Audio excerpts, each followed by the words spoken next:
بسم اللہ الرحمن الرحیم من یؤت الحکمۃ فقد اوتی خیرا کثیرا صدق اللہ مولانا العظیم وصدق رسولہ النبی الکریم الرؤوف الرحیم اللہم نور قلوبنا بالقرآن وزین اخلاقنا بالقرآن وادخلنا الجنۃ بالقرآن ونجنا من النار بالقرآن قال اللہ تعالی وتبارک فی شان حبیبہ مخبرا وآمرا ان اللہ وملائکتہ یصلون علی النبی یا ایھا الذین آمنوا صلوا علیہ وسلموا تسلیما صلاۃ والسلام علیک یا رسول اللہ وعلی آلک واصحابک یا محبوب رب العالمین۔ تمام حمد و ثنا تعریف و توصیف اللہ جل مجدہ الکریم کی ذات بابرکات کے لیے جو خالق کائنات بھی ہے اور مالک شش جہات بھی۔ اللہ جل وعلا کی حمد و ثنا کے بعد حضور نبی اکرم شفیع امم رسول محتشم نبی مکرم اللہ کے پیارے امت کے سہارے رب کے محبوب دانائے غیوب مالک رقاب امم فخر عرب و عجم والی کون و مکان سیاہ لا مکان سید انس و جاں سرور لالا رخاں نیر تاباں سر نشین مہوشاں ماہ خوباں شہنشاہ حسینہ تتمہ دوراں سر خیل زہرہ جمالاں جلوہ صبح ازل نور ذات لم یزل باعث تکوین عالم فخر آدم و بنی آدم نیر بطحا رازدار ما اوہا شاہد ما طغا صاحب علم نشرہ معصوم آمنہ احمد مجتبیٰ حضرت محمد مصطفیٰ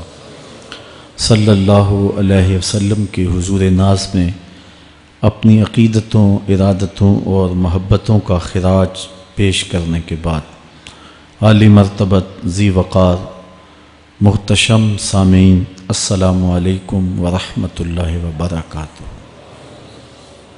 مولا کائنات سیدنا علی المرتضیٰ رضی اللہ تعالی عنہ حضور کے سکے چچا جناب ابو طالب کے فرزند ارجمند ہیں۔ عمر میں حضور سے 30 سال چھوٹے ہیں۔ اللہ تعالیٰ نے حضور علیہ السلام کو جب اعلان نبوت کا ارشاد کیا تو جن خوش نصیب لوگوں نے سب سے پہلے اسلام قبول کیا ان میں نمایاں نام حضرت مولا کائنات سیدنا علی المرتضیٰ کا ہے۔ اس وقت ان کی عمر صرف 10 سال تھی۔ بچوں میں سب سے پہلے اسلام قبول کرنے کا شرف انہیں نصیب ہوا۔ آقا کریم علیہ السلام کے چچا زاد بھائی تھے، لیکن ایک موقع پہ حضور نے ان کو ارشاد کیا انت اخی فی الدنیا والآخرہ، اے علی تو میرا دنیا میں بھی بھائی ہے اور آخرت میں بھی بھائی ہے۔ حضرت مولا کائنات کو حضور علیہ السلام نے مختلف جنگوں میں شرکت کا اعزاز بخشا۔ غزوہ تبوک کے موقع پہ آقا کریم نے ان کو مدینۃ المنورہ میں پیچھے بطور امیر چھوڑا تو انہوں نے عرض کی حضور آپ اپنے بھائی کو بچوں اور عورتوں میں چھوڑ کے جا رہے ہیں، تو حضور نے ارشاد فرمایا کہ تیری مثال ایسے ہے جس طرح حضرت موسیٰ علیہ السلام کے ساتھ حضرت ہارون علیہ السلام کی مثال۔ حضرت مولا کائنات کو حضور نے یمن کا حاکم اور امیر بنا کر بھی بھیجا تھا، اور ان کے ساتھ رشتے کی گہرائی یہاں تک ہی نہ رہی بلکہ حضور نے اپنی لاڈلی صاحبزادی حضرت سیدہ فاطمۃ الزہرا رضی اللہ تعالی عنہا کا نکاح بھی حضرت علی المرتضیٰ سے ہی کیا۔ ہجرت کی رات اپنے بستر پہ انہیں لٹایا۔ آقا کریم علیہ السلام نے ان کے لیے بہت سارے اعزازات قائم کیے، اور ان کے فضل و شرف میں بہت ساری احادیث ہیں جو کتب احادیث میں موجود ہیں۔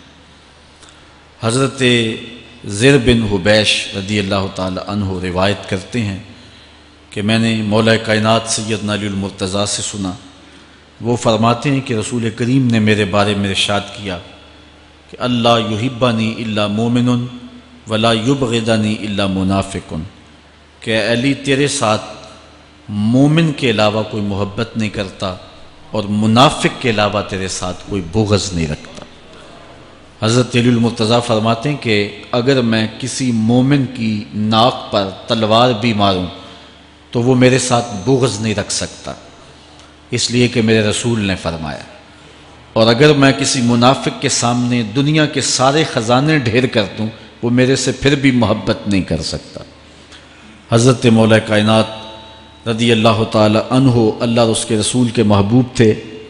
غزوہ خیبر کے موقع پہ حضور نے ارشاد فرمایا، حضرت سہل بن سعد سے روایت مروی ہے، لَأُعْطِيَنَّ هَذِهِ الرَّايَةَ غَدًا رَجُلًا يَفْتَحُ اللَّهُ عَلَى يَدَيْهِ يُحِبُّ اللَّهَ وَرَسُولَهُ وَيُحِبُّهُ اللَّهُ وَرَسُولُهُ۔ فرمایا کہ یہ کل میں اس شخص کے ہاتھ میں پرچم دوں گا کہ جو اللہ اس کے رسول سے پیار کرتا ہے اور اللہ اس کا رسول اس سے پیار کرتے ہیں، اور اللہ اس کے ہاتھوں سے فتح عطا کرے گا۔ کہتے ہیں اگلے دن ہر شخص کے سینے میں دل مچل رہا تھا کہ حضور ہمارا انتخاب کریں اور جھنڈا ہمیں عطا کر دیں، لیکن فرماتے ہیں کہ حضور نے ارشاد فرمایا، این علی ابن ابی طالب، علی بن ابی طالب کہاں ہے؟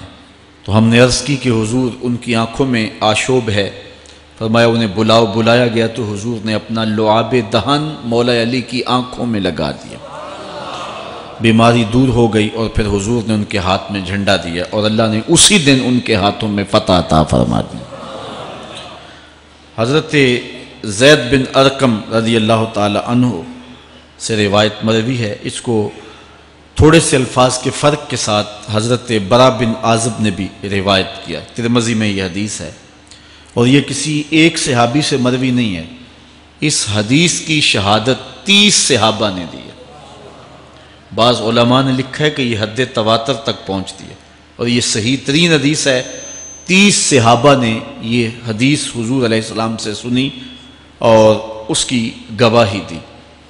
حضرت زید بن ارقم رضی اللہ تعالیٰ عنہ روایت کرتے ہیں کہ حضور نے ارشاد فرمایا، من کنت مولاہ فعلی مولا، جس کا میں مولا ہوں اس کا علی مولا ہے۔ حضرت عمران بن حسین روایت کرتے ہیں کہ حضور نے مولا کائنات سیدنا علی المرتضیٰ کے بارے میں ارشاد کیا، ان علی منی وانا منہ وہو ولی کل مومن، علی مجھ سے ہے اور میں علی سے ہوں، اور وہ ہر مومن کا ولی ہے۔ حضرت ام سلمہ کہتی ہیں کہ میں نے حضور سے سنا، ارشاد فرماتے تھے، لا یحب علی منافق ولا یبغضہ مومن، علی سے منافق پیار نہیں کرتا اور مومن بغض نہیں رکھتا۔ اور ایک حدیث میں حضور نے فرمایا، من سب علی فقد سبنی، جس نے علی کو گالی دی اس نے مجھے گالی دی۔ حضرت مولا کائنات رضی اللہ تعالی عنہ کے حوالے سے ایک فرمان سن لیجئے اور میں اپنے مضمون کی طرف آتا ہوں۔ حضرت مولا کائنات کی ذات کو حضور نے معیار بنایا۔ مسند امام احمد بن حنبل میں روایت ہے، مشکات میں روایت ہے، نہج البلاغہ میں اور باقی کتابوں میں، کہ حضرت علی المرتضیٰ فرماتے ہیں کہ حضور نے مجھے دیکھ کر کے کہا کہ اے علی، تیری مثال حضرت عیسیٰ علیہ السلام کی ہے کہ ان کی وجہ سے ان کے معاملے میں آ کے 2 لوگ برباد ہوئے۔ ایک وہ لوگ جنہوں نے اتنی محبت کی کہ ان کو ابن اللہ، اللہ کا بیٹا کہہ دیا، وہ بھی برباد ہو گئے، اور دوسرا گروہ وہ کہ جنہوں نے ان کے ساتھ بغض رکھا اور ان کی ماں پہ تہمت لگائی، وہ بھی برباد ہو گئے۔ حضور نے یہ ارشاد کر کے فرمایا، حضرت علی فرماتے ہیں کہ حضور نے کہا، یہلک فی رجلان محب مفرط یکرزنی بما لیس فی، اے علی تیرے معاملے میں بھی 2 لوگ بربادی میں مبتلا ہوں گے۔ ایک وہ لوگ جو اتنا پیار کریں گے کہ وہ کہیں گے جو تو نہیں ہوگا، اور دوسرے ومبغض یحملہ شنآن علی ان یبہتنی، اور دوسرے وہ جو تیرے ساتھ بغض رکھیں گے اور بربادی کے راستے پہ چلیں گے۔ تو دونوں گروہ جو ہیں وہ بربادی کی راہوں کے مسافر ہو گئے۔ ایک نے محبت کی اور اس قدر محبت کی کہ وہ کہا جو حضرت علی نہیں تھے۔ حضرت مولا کائنات کے زمانے میں کچھ لوگ آپ کی دہلیز پہ آئے اور کہا یا علی انت ربنا انت خالقنا انت الہنا، اے علی تم ہمارے رب ہو، تم ہمارے خالق ہو، تم ہمارے معبود ہو۔ تو حضرت علی المرتضیٰ نے فرمایا کہ استغفر اللہ، اللہ تعالیٰ جل شانہ ہی خالق ہے اور وہی مالک ہے اور وہی معبود برحق ہے۔ انہوں نے پھر یہ بات کہی تو جب تیسری مرتبہ کہا تو حضرت علی نے ان کی گردنیں کاٹ دیں۔ تو یہ آج بھی لوگ موجود ہیں ہمارے ملک میں، ہمارے ضلع میں لوگ ہیں جو علی اللہ کا نعرہ لگاتے ہیں، اور یہ بدترین لوگ ہیں اور معاشرے کی تل چھٹ ہیں، اور یہ محبت میں گمراہ ہو گئے اور انہوں نے حضرت علی المرتضیٰ کو خدا اور الہ کہہ دیا۔ دوسرا طبقہ ہے جو حضرت علی المرتضیٰ کو الہ اور خدا تو نہیں کہتا، لیکن انہیں نبیوں سے افضل مانتا ہے۔ بلکہ شیخ محدث دہلوی علیہ رحمہ نے تحفہ اثنا عشریہ میں باقاعدہ اس قول کو بیان کر کے اس کی تردید کی ہے کہ جو ایک طبقے کا خیال ہے کہ حضرت جبرائیل علیہ السلام کو نبوت دینے میں غلطی لگ گئی تھی، وہ دینی تھی حضرت علی کو اور دے گئے حضور کو، تو آپ نے اس کا رد کیا ہے۔ ایک طبقہ نبیوں سے حضرت علی المرتضیٰ رضی اللہ تعالیٰ عنہ کو افضل مانتا ہے، اور یہ طبقہ بہت سارا پایا جاتا ہے۔ میں نے اپنے ان کانوں سے جو ہے یہ باتیں سنی ہوئی ہیں اور آپ نے بھی سنی ہوئی ہوں گی کہ نبیوں سے حضرت مولا کائنات کو افضل مانتے ہیں، اور یہ بھی گمراہوں کا ٹولہ ہے۔ تیسرا طبقہ وہ ہے جو نبیوں سے افضل تو نہیں مانتا لیکن معصوم مانتا ہے، یہ گمان کرتا ہے کہ حضرت علی رضی اللہ تعالی عنہ بھی اس شان کے مالک ہیں جو معصومیت کی شان انبیاء علیہ السلام کو دی گئی۔ یہ 12 امام اور 14 معصوم کا لفظ آپ نے سنا ہوگا، ہمارے جاہل مولوی بھی بول دیتے ہیں بعض کا، معصوم صرف انبیاء کی ذوات ہیں، اولیاء اہل بیت محفوظ ہیں، معصوم نہیں ہیں۔ معصوم صرف ذوات انبیاء ہیں اور یہ انہی کا اعزاز ہے، ان کے علاوہ یہ اعزاز کسی اور کو حاصل نہیں ہو سکتا۔ چوتھا طبقہ وہ ہے کہ جو حضرت علی المرتضیٰ رضی اللہ تعالی عنہ کو حضرت ابو بکر و عمر رضی اللہ تعالی عنہما سے بھی افضل مانتا ہے۔ خود مولا کائنات نے فرمایا کہ جو لوگ مجھے شیخین سے افضل کہتے ہیں میں ان کے اوپر وہ حد جاری کروں گا جو ایک جھوٹے پہ جاری ہوتی ہے۔ حضرت محمد بن حنفیہ کہتے ہیں جو حضرت مولا کائنات کے بیٹے ہیں کہ میں نے اپنے باپ علی سے پوچھا کہ اس امت میں سب سے افضل شخص کون ہے؟ قال ابو بکر، کہا امت میں سب سے افضل شخص کا نام ابو بکر ہے۔ کہتے ہیں میں نے کہا ثم من، پھر کون؟ قال عمر، تو کہا حضرت عمر رضی اللہ تعالی عنہ۔ تو یہ ان کا اپنا عقیدہ ہے۔ یہ کہا جاتا ہے کہ حضرت علی رضی اللہ تعالی عنہ کا حق غصب کر لیا گیا۔ حضرت علی خود فرماتے ہیں کہ اگر حضور نے میرے بارے خلافت کی وصیت کی ہوتی تو میرے پاس صرف ایک تلوار اور ایک چادر بھی ہوتی تو میں آخر دم تک لڑتا۔ شیر خدا ہو اور اللہ کا رسول وصیت کرے اور وہ چھپ کے بیٹھا رہے، یہ کیسے ہو سکتا ہے؟ تو یہ حفوات ہیں اور یہ اباطیل ہیں، اور یہ جو ہیں وہ شر ہے جو معاشرے کے اندر پھیلی ہے۔ مخبر صادق نے پہلے خبر دی کچھ لوگ محبت میں گمراہ ہوں، وَمُبْغِضٌ يَحْمِلُهُ شَنَآنِ عَلَىٰ أَن يَبْهَتَنِ، اور کچھ لوگ جو ہیں وہ بغض میں برباد ہو جائیں۔ ایسے لوگ بھی دھرتی پہ موجود ہیں کہ مولا کائنات کا نام لیا جائے تو ان کو گوارا نہیں ہوتا۔ خود حضرت مولا کائنات کے زمانے میں ایسے لوگ موجود تھے، آپ کو شہید کیا گیا ہے۔ اسلام کی تاریخ انتہائی دردناک ہے۔ حضرت مولا کائنات رضی اللہ تعالی عنہ کو ابن ملجم نامی بدبخت نے جو ہے وہ تلوار کا وار کر کے جو زہر میں بجھی ہوئی تھی شہید کیا ہے۔ تو یہ بغض اور دشمنی رکھنے والے لوگ تھے جو زمانے میں موجود تھے۔ ایک طرف ایسے تھے جو الہ اور معبود کہتے تھے، اور آپ جانتے ہیں کہ حضرت علی المرتضیٰ رضی اللہ تعالی عنہ کی قبر لوگوں کی نظر سے چھپا کے بنائی گئی، اس ڈر سے کہ لوگ آپ کی قبر کو اکھیڑ نہ دیں، کیونکہ خارجی اس قدر جو ہے وہ زور آور ہو گئے ہوئے تھے۔ اسلام کی تاریخ دردناک ہے۔ حضور علیہ السلام فرماتے ہیں جتنے دکھ مجھے دیے گئے کسی کو نہیں دیے گئے، کسی نبی کو نہیں پہنچے۔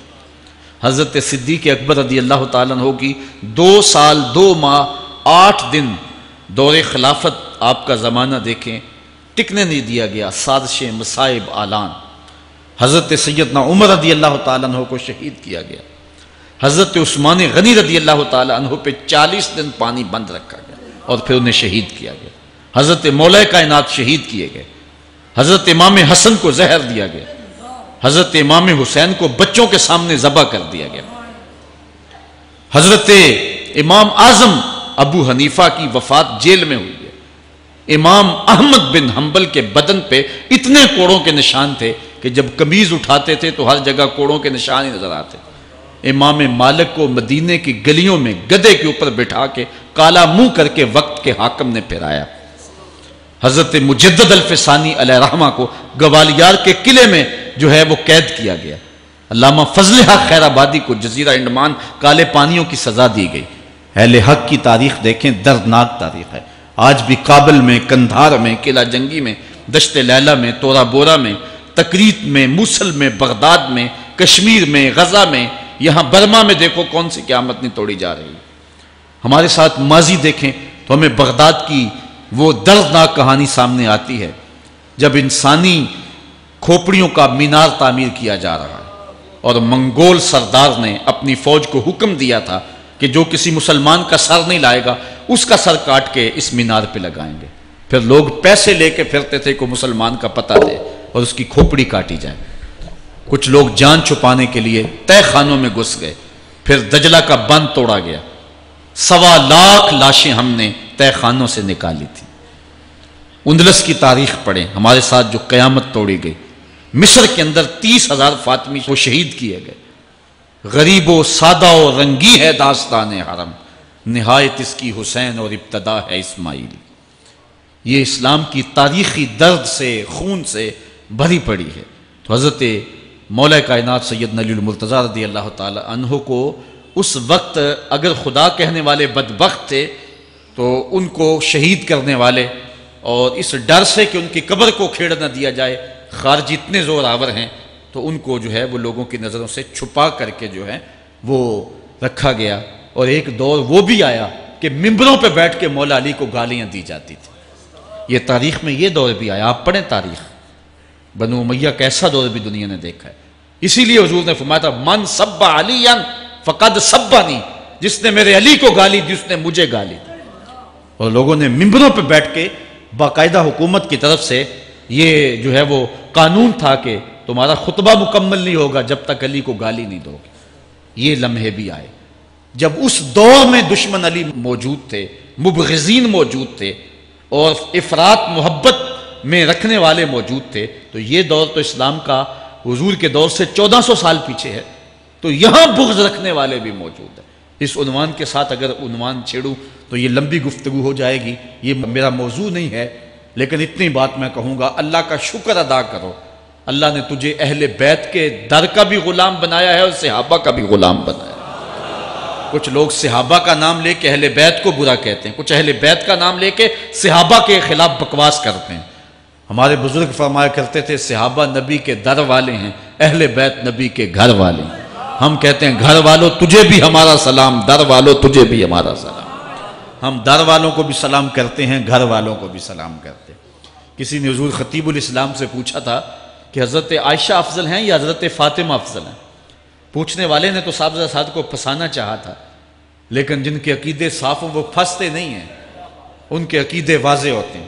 تو حضرت صاحبزادہ نے فرمایا کہ میاں اگر دیکھو بیٹی ہونے کی حیثیت سے تو فاطمہ بیٹی ہے نبی کی اور عائشہ بیٹی ہے ابو بکر کی. ابو بکر کی بیٹی نبی کی بیٹی سے افضل تو نہیں ہو سکتی. اور اگر دیکھو بیوی ہونے کی حیثیت سے فاطمہ بیوی ہے علی کی اور عائشہ بیوی ہے نبی کی. علی کی بیوی نبی کی بیوی سے افضل تو نہیں ہو سکتی. تو یہ اپنے عقیدے کو واضح کر دیا. اللہ آپ کو سلامت رکھے اور حق کی راہوں کا مسافر رکھے. آج کا عنوان ہے حضرت مولا کائنات کے اقوال حکمت، ان کی زندگی کا نچوڑ. اللہ نے بصیرت کا جو نور اور جو ہے وہ دانش اور فہم و ادراک کے جو اجالے مولا کائنات کو دیے تھے وہ انہی کا مقصود ہے. ایک ایک بات سے نور نکلتا ہے. اور اللہ قرآن میں فرماتا ہے جس کو حکمت عطا کر دی گئی اس کو خیر کثیر عطا کر دیا گیا.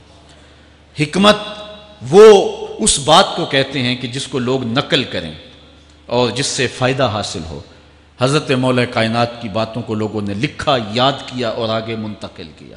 آج سارا دن اور گزشتہ شب حضرت مولا کائنات کے بہت سارے فرامین کو پڑھا ہے، سینکڑوں کے اعتبار سے مختلف کتب سے کھنگالا ہے، اور جس طرح وہ ایک مکھی شہد نچوڑتی ہے کہ ایک ایک پھول پہ بیٹھ کر کے رس تیار کرتی ہے، ایک شہد آپ کے لیے تیار کیا ہے، اور آج کی مجلس میں آپ کی نظر کرنا چاہ رہا ہوں۔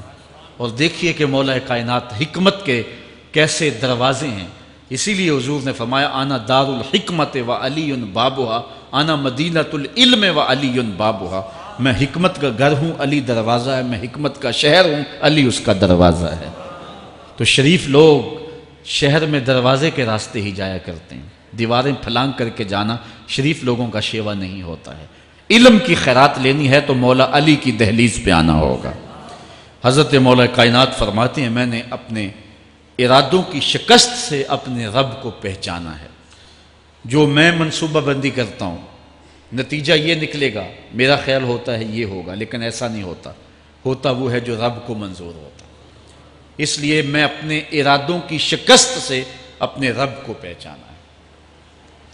حضرت مولا کائنات زندگی گزارنے کا ڈھب، اسلوب اور طریقہ بتا رہے ہیں، سنو۔ فرماتے ہیں خالط الناس مخالطتاً ان متتم معہا بقو وان عشتم ہنو الیکم، لوگوں کے ساتھ ایسی زندگی گزارو کہ اگر تم مر جاؤ تو لوگ روئیں کہ کوئی قیمتی متاع کھو گئی، اور اگر تم زندہ رہو تو لوگ تمہاری صحبت کے مشتاق رہیں، تمہاری مجلس میں بیٹھنے اور تمہارے پاس آنے کی آرزو اپنے سینے میں رہے۔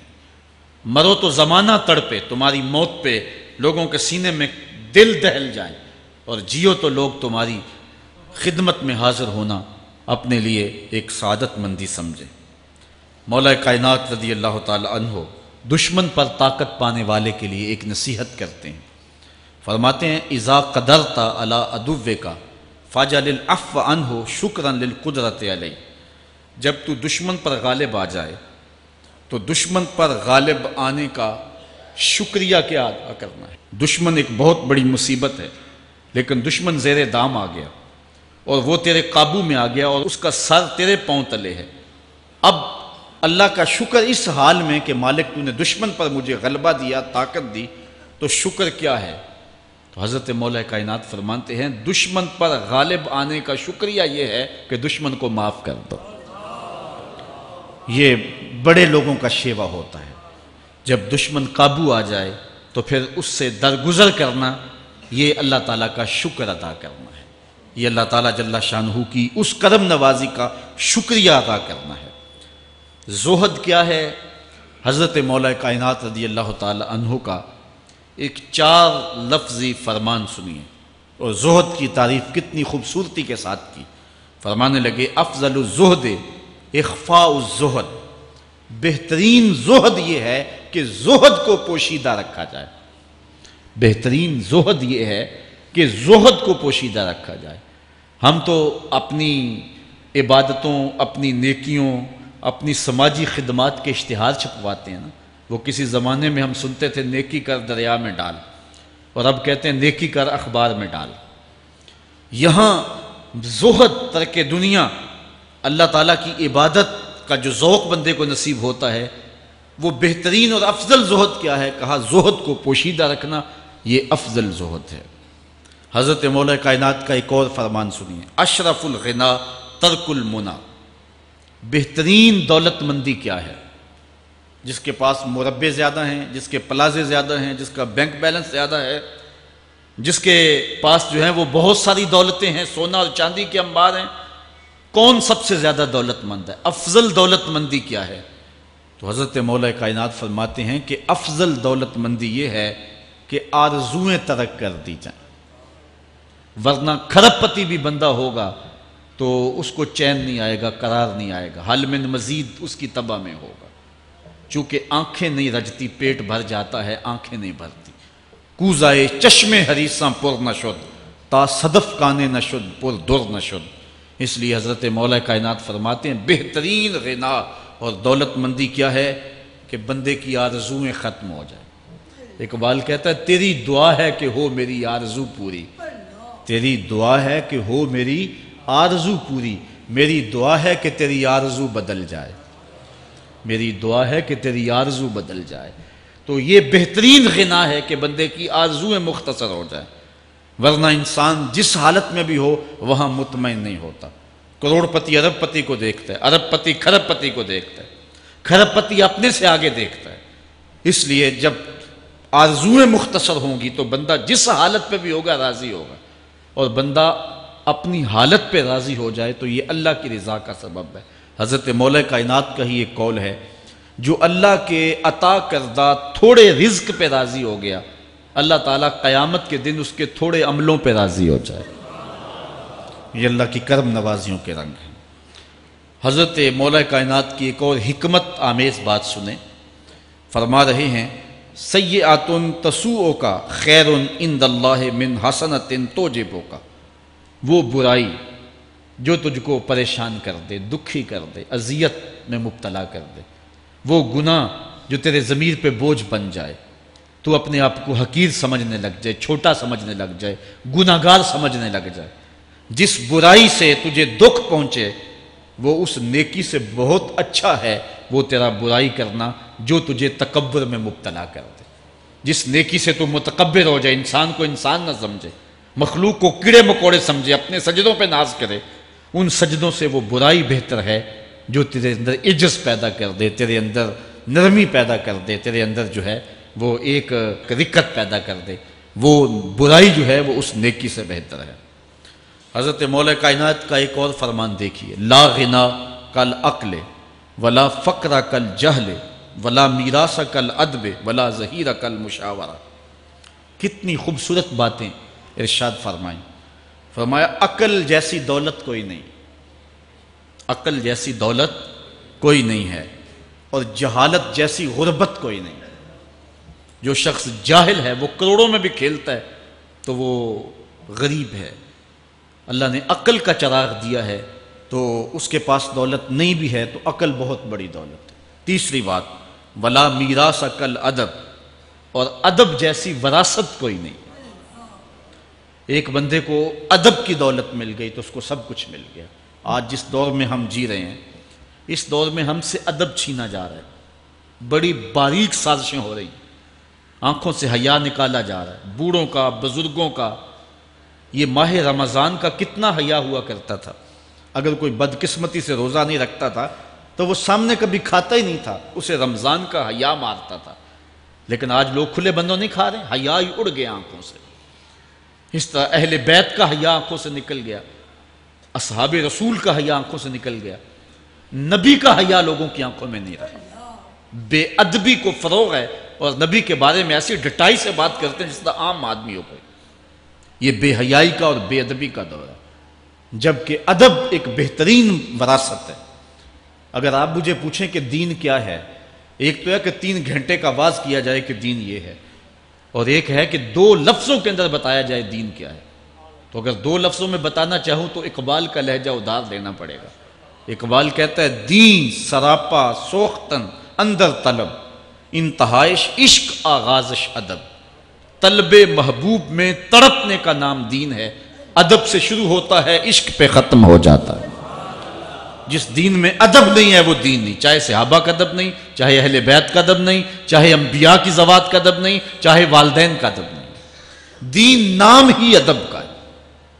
تو یہ دولت اس وقت چھینی جا رہی ہے، اور بڑی تیزی کے ساتھ قوم کے اندر بے ادبی کو فروغ دیا جا رہا ہے۔ نئی نسل کی حفاظت کریں، اپنی اولاد کو محفوظ کر لیں، ان کے عقیدوں کی صحت کا التزام کریں، کہیں ایسا نہ ہو کہ ان کی زبان لمبی ہو جائے اور ولیوں پر، نبیوں پر، اور حضور علیہ الصلاۃ والسلام کے اصحاب پر اور حضور کی آل پر وہ زبانیں تان کھولیں۔ اور جس کو جو ہے وہ استنجے کا بھی پتہ نہیں ہے، وہ انبیاء کے علم پہ گفتگو کر رہا ہے۔ شرم نہیں آتی کس کا علم تول رہے ہو، کس کی ذات کو ناپ رہے ہو۔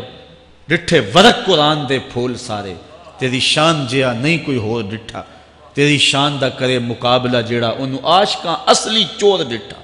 کوئی نور آکھے کوئی بشر آکھے، پیندہ رات دینے ایہو شور ڈٹھا، اللہ والیاں گل مکا دیتی تساں ہور ڈٹھا اساں ہور ڈٹھا۔ تم نے پتہ نہیں کس کو دیکھا جو سکی بیٹی کو بھی نہیں بخشوا سکتا، گلا پھاڑ پھاڑ کے کہا جاتا ہے نبی سکی بیٹی کو نہیں بخشوا سکتا۔ اور میاں تم بخشوانے کی بات کرتے ہو، نبی تو کہہ رہا ہے فاطمہ تو جنتی عورتوں کی سردار ہے، وہ تو جنتیں بانٹ رہے ہیں، وہ تو جنتیں وراثت میں دے رہے ہیں۔ تو ادب پہلا کرینہ ہے محبت کے کرینوں میں، اس لیے کہا کہ ادب جیسی میراث کوئی نہیں، ولا ظہیرہ کل مشاورہ، اور مشورے جیسا مددگار کوئی نہیں۔ آپ کے پاس بڑے اسلحے ہیں، بڑی تلواریں ہیں، بڑے تعلقات ہیں لوگوں کے ساتھ، لیکن اچھا مشورہ یہ سب سے اچھا مددگار ہے آپ کا۔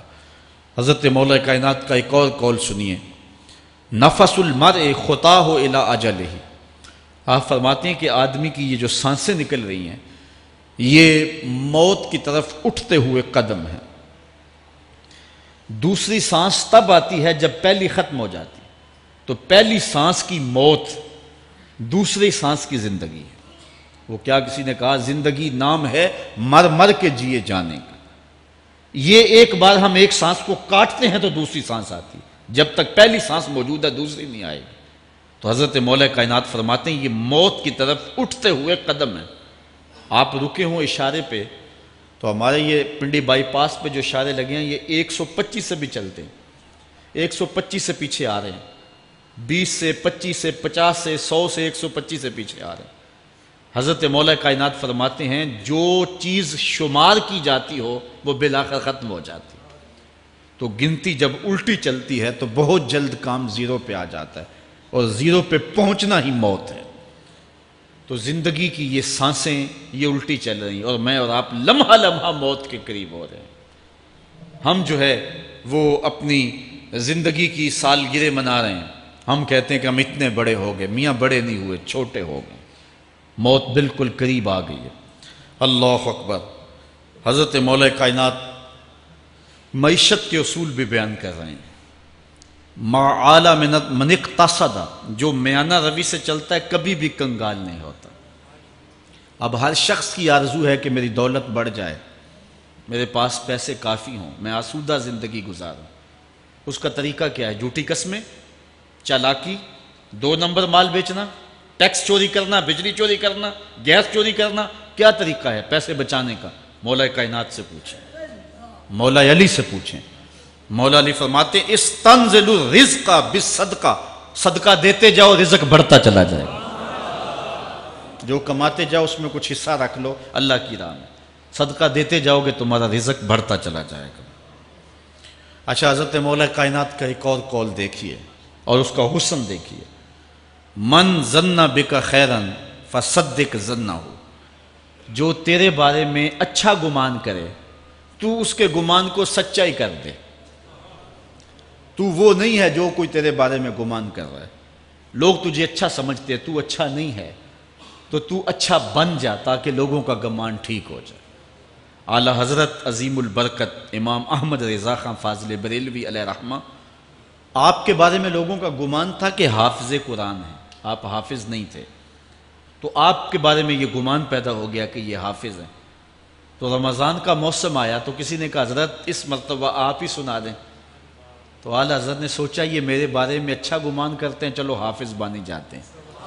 اعلیٰ حضرت نے قرآن 1 مہینے میں حفظ کیا ہے، دن کو پڑھتے تھے، شام کو سنا دیتے تھے کہ جو لوگوں کا گمان ہے میں اس کے مطابق ہی ہو جاؤں۔ اچھا، گمان کی کہانی سنیے، صحیح حدیث میں آتا ہے اور حدیث قدسی ہے، رب کہتا ہے میرا بندہ میرے بارے جو گمان کرتا ہے میں ایسے ہی ملوں گا۔ اس لیے اپنے رب کے بارے میں اچھا گمان کرنا چاہیے کہ ہمارا رب ہمیں معاف کر دے گا اور ہمارے گناہوں سے درگزر فرمائے گا۔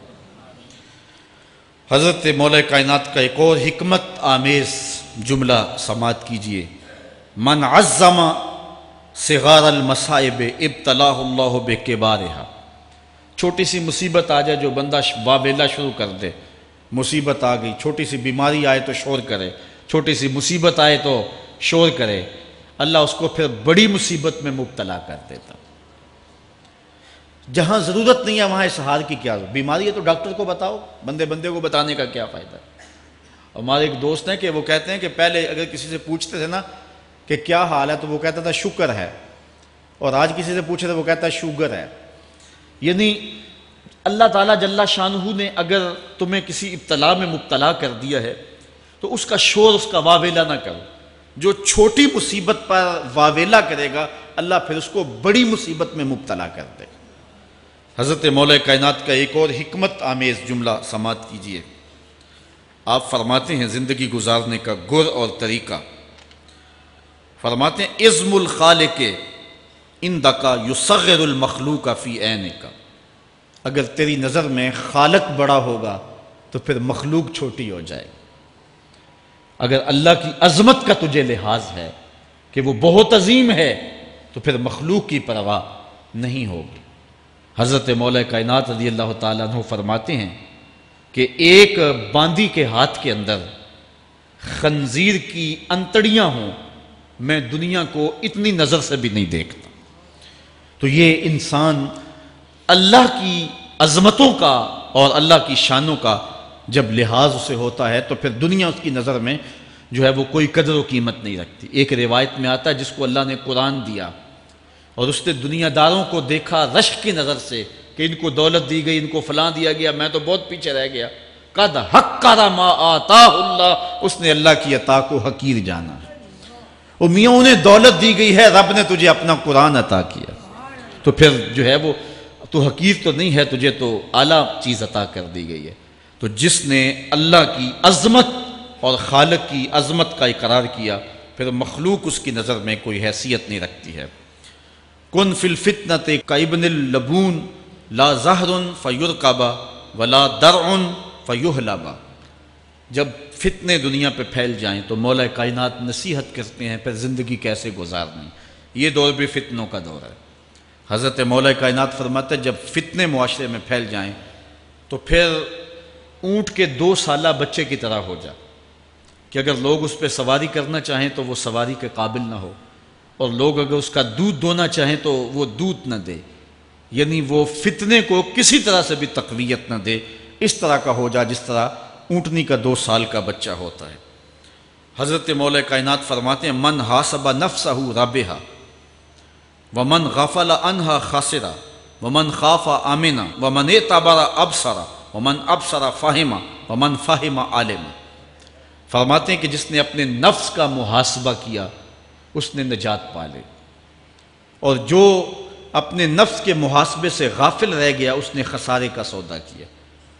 جو اللہ سے ڈرا وہ امن پا گیا، اور جس نے زندگی سے عبرت حاصل کی اس کی آنکھوں میں روشنی آ گئی، بصیرت کا اسے نور مل گیا، اور جسے بصیرت کا نور مل گیا وہ فہم و فراست کی دولت سے مالا مال ہو گیا۔ ومن فہم عالمہ، اور جس کو فہم مل گیا وہی شخص عالم بن گیا۔ مختلف سیغے یاد کرنے سے عالم نہیں بنتا، فہم و فراست کا نور اگر مل جائے تو یہ ہے علم کا جمال، آخرت کی فکر رکھنے والا عالم ہے۔ بلکہ مولا کائنات فرماتے ہیں العلم علمان مطبوع و مسموع۔ علم 2 علم ہیں، ایک وہ ہے جو من میں راسخ ہو اور ایک وہ ہے جو کانوں تک رہتا ہو۔ فرماتے ہیں ولا ينفع المسموع اذا لم يكن المتبوع۔ جو سنا ہوا علم نفع نہیں دیتا جب تک وہ من میں اتر نہ جائے اور باطن کے اندر روشنی نہ کر دے۔ حضرت مولا کائنات کی ایک اور نصیحت ذرا غور سے سنیے۔ فرمایا تمہارے سامنے نیکوکار اور بدکار برابر نہ ہو، کہ نیک بھی جو ہے وہ اسی انداز میں ہو اور برا بھی، اس کا سلوک بھی تمہارا ایک جیسا ہی ہو۔ ایسا کرنے سے نیکوں کی ہمت پست ہو جائے گی اور خطاکار اور بھی شوخ ہو جائیں گے۔ ہر آدمی کو وہ مقام دینا چاہیے جس کا وہ اپنے عمل کے اعتبار سے مستحق ہے۔ اصل خرابی ہوئی تب ہے ہمارے آراس میں، ہماری محافل نعت میں، ہماری مجالس میں وہ لوگ مہمان خصوصی بنے جن کے پاس دولت زیادہ تھی، چاہے کردار کے لحاظ سے وہ کتنے ہی پست کیوں نہ ہو، اور جن کے پاس دولت نہیں ہے چاہے وہ کردار کے اعتبار سے جتنے مرضی بلند کیوں نہیں ہے، انہیں عزت کی مسند پہ نہیں بٹھایا گیا۔ میں نے اپنی ان آنکھوں سے گجرانوالہ کے ایک اسٹیج پہ دیکھا کہ ایک محفل نعت تھی اور ایک بوڑھا شخص سفید ریش، وہ اسٹیج پہ شوق میں کہ میں نعت خانوں کو قریب سے دیکھوں، وہ آ کے بیٹھ گیا، اور منتظمین نے جو ہے وہ سیکورٹی کو حکم دیا اس بابے کو اٹھاؤ اور اس کو جو ہے وہ نیچے کرو۔ یعنی لوگوں کی قدر و منزلت ان کے دولت کے قد کے مطابق کی جاتی۔ جو کل شراب خانے میں مہمان خصوصی تھا آج وہ محفل نعت میں مہمان خصوصی ہے۔ جو جتنا بڑا ڈاکو ہے اتنا ہی بڑا جو ہے وہ عزت پاتا ہے. کیوں؟ دین میں تو عزت ان کو ہونی چاہیے جو دیندار. ان اکرمکم عند اللہ اتقاکم، جو سب سے زیادہ متقی ہوگا اللہ کے نزدیک وہی عزت والا ہوگا. تو ایک بندے کو دنیا میں بھی عزت ہے اور مصلی اور محراب اور جو ہے وہ عرس اور پیر خانے میں بھی اس کو عزت ہے، تو پھر یہ حوصلہ شکنی ہے تقوی والوں کی. حضرت مولا کائنات فرماتے ہیں اور خطا کار اور بھی شوق ہو جائے گا. بلکہ ہم نے جو انداز اختیار کیا ہوا ہے، ایک شعر پڑھتے ہیں ہمارے نعت خواں کہ چلو دربار نبی میں چلیں، کھوٹے سکے بھی جہاں پہ چلتے ہیں. اور پھر جو ہے وہ سارے لوگ نوٹ پھینک رہے ہوتے ہیں. شرابی بھی نوٹ پھینک رہا ہے، جوا کھیلنے والا بھی پھینک رہا ہے، جس نے رشوت سے پیسے کمائے وہ بھی پھینک رہے ہیں اور خوش ہو رہے ہیں کہ کھوٹے سکے بھی وہاں چلتے ہیں.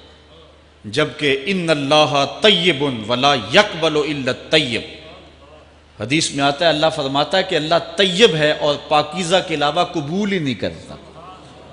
من غش فلیس منا، جو ملاوٹ کرے وہ ہم سے نہیں ہے. اور یہاں کھوٹے سکے بھی چلائے جا رہے ہیں اور پھر جتنے بھی کھوٹے سکے ہیں وہ نوٹ پھینک رہے اور ایسے ایسے پھینک رہے اور خوش ہو رہے ہیں کہ یہ تو کچھ بھی نہیں ہے. حرام سے کمائے، حلال طریقے سے کمائے، جس طریقے سے کمائے کوئی فرق نہیں پڑتا. نہیں، حضرت مولا کائنات نے زندگی کے گر سکھائے. فرماتے ہیں کہ نیکوکار اور بدکار تمہاری نظروں میں برابر نہ ہوں. ایسا کرنے سے نیکوں کی ہمت پست ہو جائے گی اور خطا کار اور بھی شوق اور گناہ میں دلیر ہو جائیں گے. ہر آدمی کو وہ مقام دو جو عمل کے اعتبار سے اس کا مقام بنتا ہے.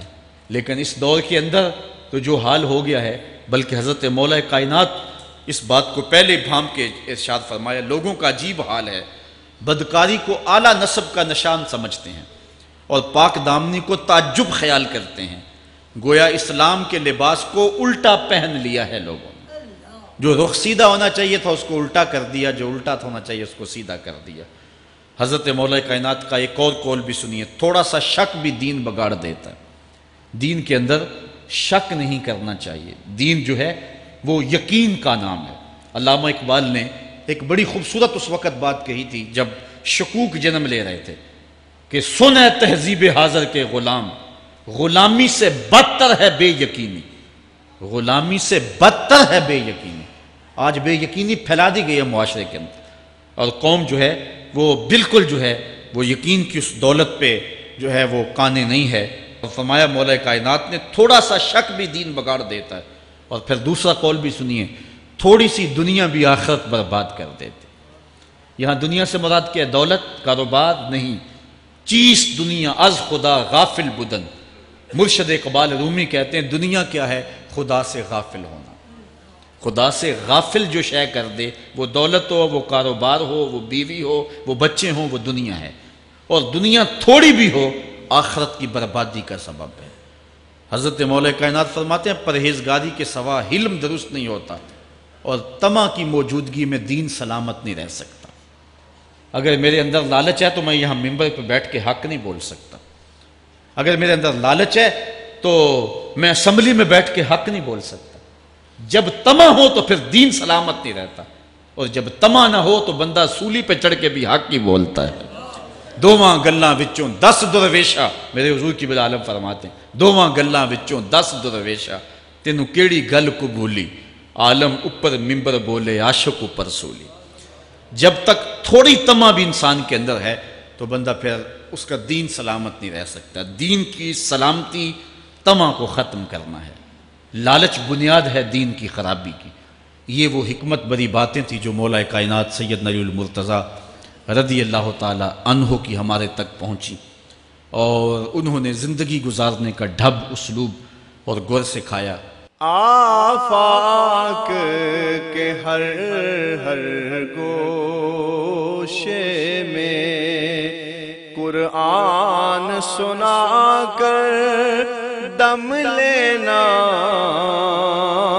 اب رکنا نہیں، اب تھمنا نہیں، فردوس میں جا کر دم لینا،